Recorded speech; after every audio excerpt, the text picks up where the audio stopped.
Isang hindi inaasahang insidente ang naganap sa taping ng isang drama series matapos mabundol ng sasakyan ng bidang aktres habang isinasagawa ang isang eksena. Ayon sa mga nakalap na ulat mula sa ilang source, mabilis ang naging pangyayari na ikinabigla ng production team at staff sa set.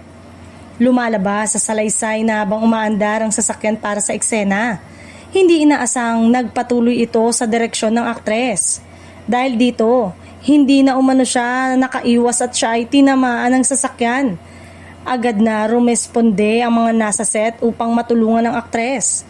Ayon sa impormasyon, hindi sinasadya ng driver ang pangyayari kaya't itinuturing itong aksidente sa loob ng production. Wala umanong intensyon na makapanakit at bahagi ito ng hindi inaasahang insidente habang isinasagawa ang taping. Agad na isinugod sa safety area ang aktres at binigyan ng paunang lunas ng medical team ng production.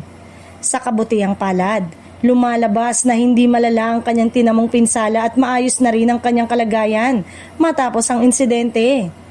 Dahil malinaw na aksidente, hindi na umano ito pinalaki pa ng mga sangkot at pinili na lamang na asikasuhin ito sa maayos na paraan. Ayon sa ilang ulat, walang planong magsampa ng reklamo ang aktres dahil sa pangyayari. Sa ngayon, patuloy na iniimbestigahan ng production team ang insidente upang matukoy kung paano pa mapapabuti ang safety protocol sa mga susunod na taping.